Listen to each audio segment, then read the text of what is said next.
Hi, I'm Nadine. Welcome to my weekly reading update. I did mean to do this yesterday, but it was kind of a crazy day yesterday and I didn't get to it. But I'm here now. So there were 2 readathons that I was doing. I'm still taking part in Victober, but Books in the Freezer has finished now, and I didn't get to all of the books that I wanted to. I have this week finished 2 books. One for Books in the Freezer and one for Victober. Now, the Books in the Freezer book that I finished was Margaret Atwood, The Edible Woman. I read that on my Kindle. And Margaret Atwood is one of these authors that I have always been so convinced that I'm going to love, that over the years, I think I've picked up the vast majority of her books and hadn't read any of them. None. So even when there was, the big thing about The Handmaid's Tale, when they made the TV series, I mean, that kind of hype generally puts me off reading something at the time anyway. But yeah, I'd never got around to it. I'm not sure why. I don't know if it's because I thought maybe it'll make me sound like a lazy reader, but maybe that she's a bit cerebral, and I just, wanted something light. But yeah, anyway, The Edible Woman.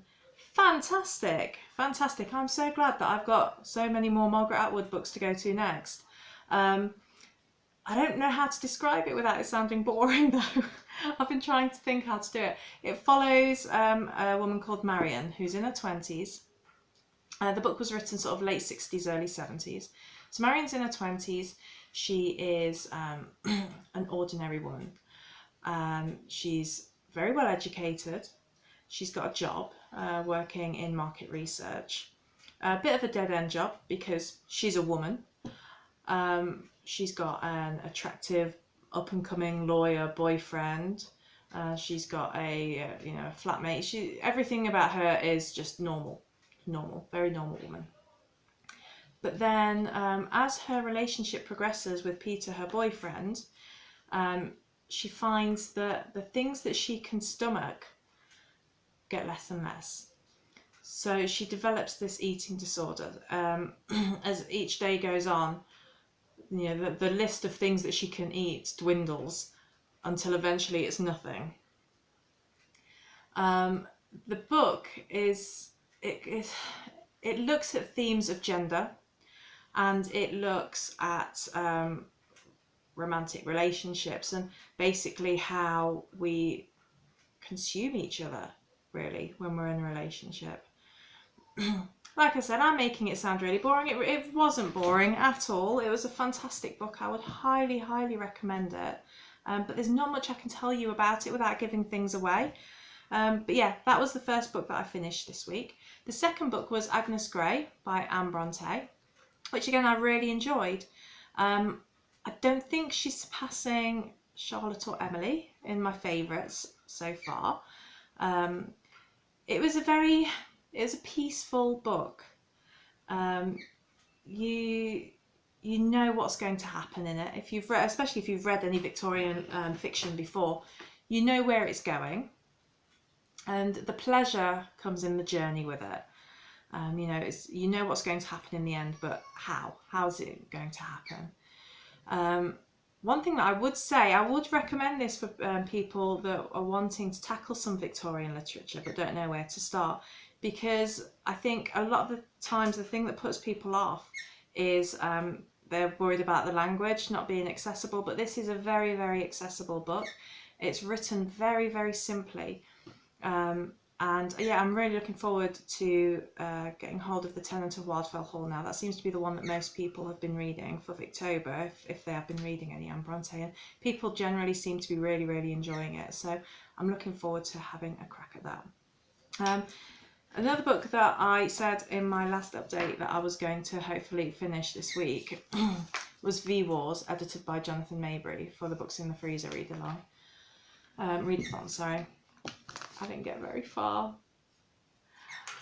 I am enjoying it. I think the problem is it's quite cumbersome, and a lot of my reading at the moment I do when I'm nursing my baby to sleep. You know, like in the evening I get a good hour's read, and the same during the day. I'm normally a good few hours. And it's really quite heavy, and especially when you're holding a baby and trying to do the pages, it's quite difficult for me to pick up.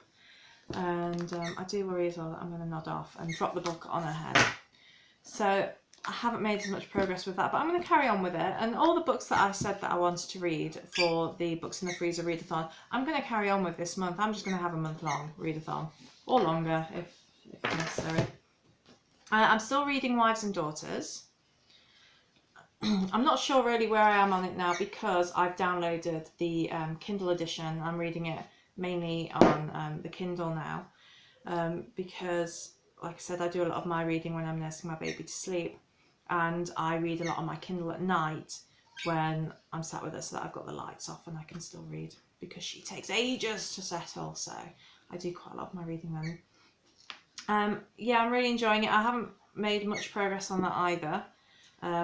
I'll be honest, very distracted this week by illness. So if you hear my throat's really croaky still, sorry about that. And also lots of really, really good stuff on TV because it's October, and Netflix have been releasing like horror shows like The Haunting of Hill House. That's pretty good, and Walking Dead's back, and oh my gosh, horror.